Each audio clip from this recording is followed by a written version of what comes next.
আসসালামু আলাইকুম ওরহমতুল্লাহি ওয়াবারাকাতুহ। প্রিয় দর্শক এবং শ্রোতা, আমরা এর আগের ভিডিওয় আপনাদেরকে বলেছিলাম আজানের ইতিহাস সম্পর্কে। আজকে আমরা আলোচনা করব আজানের সময় আমাদের করণীয় সম্পর্কে। প্রথমত বলে রাখি যে আজানের সময় দুনিয়াবি কথাবার্তা বলা নিষেধ। আজানের সময় আমাদের কিছু কাজ আছে। আজানের সময় আমাদেরকে হাদিসের আলোকে আমাদের কিছু আমল রয়েছে। সেটি হলো আজানের জবাব দেওয়া, আজানের উত্তর দেওয়া। আজানের উত্তর দুই ধরনের হয়। একটিকে বলা হয় ইজাবাতে ফেইলি, আরেকটিকে বলা হয় ইজাবাতে কওলি। ইজাবাতে ফেইলি অর্থাৎ কর্মের মাধ্যমে আজানের উত্তর দেওয়া, আর ইজাবাতে কওলি অর্থাৎ কথার মাধ্যমে আজানের উত্তর দেওয়া। তো আসুন কর্মের মাধ্যমে আজানের উত্তর দেওয়াটা কি এবং কথার মাধ্যমে আজানের উত্তর দেওয়াটা কি, আমরা সেই বিষয়ে একটু জেনে নিই। কর্মের মাধ্যমে আজানের উত্তর দেওয়া হলো আজান শুনে মসজিদে এসে জামাতের সাথে নামাজ আদায় করা, এবং আজান শুনে নামাজের সময় হলে প্রত্যেকটা মুসলমান নরনারীকে মসজিদে এসে হোক কিংবা বাড়িতে হোক নামাজ আদায় করতে হবে। নামাজ হচ্ছে ফরজ হুকুম। তো ইজাবাতে কওলি হল, ইজাবাতে ফেইলি হলো আজান শুনে নামাজ আদায় করা, আর অপরটি হলো ইজাবাতে কওলি অর্থাৎ কথার মাধ্যমে আজানের উত্তর দেওয়া। কথার মাধ্যমে আজানের উত্তর দেওয়াটা হলো, আমরা যদি হাদিসে দেখি, বুখারী শরীফের মধ্যে হাদিস এসেছে, আল্লাহ রাসূল সাল্লাল্লাহু আলাইহি ওয়াসাল্লাম বলছেন যে ইজা সামি'তুমুন নিদা ফাকুলু মিসলা মা ইয়াকুলুল মুয়াজ্জিন।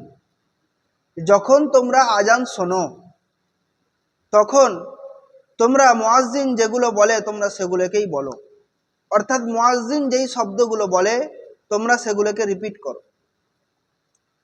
অন্য হাদিসে এসছে, একজন সাহাবা বলছেন যে হযরত মুআবিয়া রাদিয়াল্লাহু তাআলা আনহুকে একদিন আমরা দেখলাম যে তিনি আজানের সাথে সাথে আশহাদু আন্না মুহাম্মাদার রাসূলুল্লাহ পর্যন্ত মুয়াজ্জিনের মতোই বললেন, অর্থাৎ মুয়াজ্জিন যেই কথাগুলো বললেন তিনিও সেই কথাগুলোই বললেন।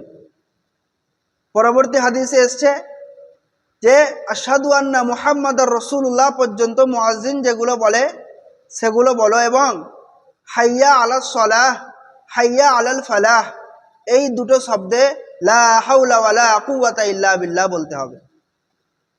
এই ব্যাপারে উলামাদের মধ্যে কয়েকটি মতামত পাওয়া যায়।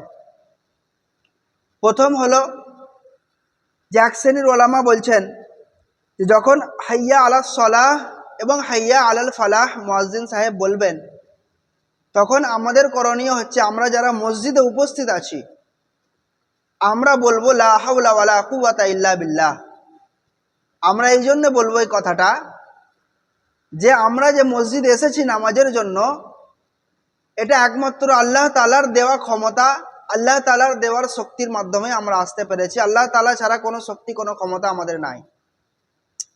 এবং যারা আমরা মসজিদের বাইরে আছি কিন্তু আজান আমাদের কানে আসছে, আমরা হাইয়া আলাস সালাহ, হাইয়া আলাল ফালাহ এর জায়গায় এর উত্তরে ওইটাই বলবো, হাইয়া আলাস সালাহ, হাইয়া আলাল ফালাহ। এবং যখন ওটা বলবো আমাদের উদ্দেশ্য হবে এটাই যে আমরা নিজেদেরকে সম্বোধন করে বলবো যে হাইয়া আলাস সালাহ, এসো নামাজের জন্য। আর দ্বিতীয় মত হচ্ছে যে আমরা মুয়াজ্জিন সাহেব যখন হাইয়া আলাস সালাহ এবং হাইয়া আলাল ফালাহ বলবে তখন দুটোই আমরা বলতে পারি। অর্থাৎ মুয়াজ্জিন যখন বলবেন হাইয়া আলাস সালাহ, তখন আমরা হাইয়া আলাস সালাহ বলে লা হাওলা ওয়ালা কুওয়াতা ইল্লা বিল্লাহ এটাও বলতে পারি। আবার মুয়াজ্জিন সাহেব যখন বলবেন হাইয়া আলাল ফালাহ, আমরা দুটোই বলতে পারি, অর্থাৎ হাইয়া আলাল ফালাহ লা হাওলা ওয়ালা কুওয়াতা ইল্লা বিল্লাহ। তৃতীয় মত হচ্ছে হাদিসের আলোকে যে মিসলা মা ইয়াকুলুল মুয়াজ্জিন, আল্লাহ রাসূল সাল্লাল্লাহু আলাইহি ওয়াসাল্লাম বলছেন যে মুয়াজ্জিন যেগুলো বলে তোমরা সেগুলোই বলো। সেই দিকে লক্ষ্য করে আমরা মুয়াজ্জিন সাহেব যখন হাইয়া আলাস সালাহ বলবেন, আমরা শুধু লা হাওলা ওয়ালা কুওয়াতা ইল্লা বিল্লাহ বলতে পারি। মুয়াজ্জিন সাহেব যখন বলবেন হাইয়া আলাল ফালাহ, আমরা শুধু লা হাওলা ওয়ালা কুওয়াতা ইল্লা বিল্লাহ বলতে পারি। তো এই তিনটে মতামত আমরা পেলাম। অর্থাৎ আপনি শুধু লা হাওলা ওয়ালা কুওয়াতা ইল্লা বিল্লাহ বলতে পারেন, আবার লা হাওলা ওয়ালা কুওয়াতা ইল্লা বিল্লাহ বলে আপনার হাইয়া আলাস সালাহ এবং হাইয়া আলাল ফালাহ আপনি নিজে বলে আবার লা হাওলা ওয়ালা কুওয়াতা ইল্লা বিল্লাহ বলতে পারেন।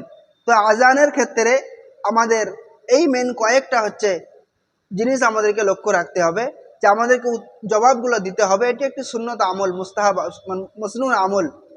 দ্বিতীয় যখন ইকামত দেওয়া হয়, ইকামতের ক্ষেত্রেও একই হুকুম, শুধুমাত্র ইকামতে একটি শব্দ এক্সট্রা বলা হয়, সেটা কদ কামাতিস সালাহ। তো কিতাবে অন্যত্র কিতাবে পাওয়া যায় যে যখন মুয়াজ্জিন সাহেব কদ কামাতিস সালাহ বলে, আমাদেরকে উত্তরে বলতে হবে আকামাহাল্লাহু আদামাহা। এবং আমরা একটি ভুল আমরা অনেক মানুষ করে থাকি, সেটা হলো যে যখন আজান শুনি অথবা যখন ইকামত শুনি এবং ইকামতে যখন আশহাদু আন্না মুহাম্মাদার রাসূলুল্লাহ এই জায়গায় আমরা যখন আসি, তখন আমরা শুধু বলি সাল্লাল্লাহু আলাইহি ওয়াসাল্লাম। কিন্তু আমরা যদি হাদিস দেখি, হাদিসের আলোকে কিন্তু এই আমল নয়। হাদিসের আলোকে আল্লাহ রসুল বলছেন যে মুয়াজ্জিন যেটা বলে তোমরা সেটাই বলো। অর্থাৎ আমাদেরকে প্রথমে আশহাদু আন্না মুহাম্মাদার রাসূলুল্লাহ বলতে হবে, তারপর সাল্লাল্লাহু আলাইহি ওয়াসাল্লাম আল্লাহ রসুলের নাম নিলে যেমন দরুদ পড়তে হয় আমাদেরকে পড়তে হবে।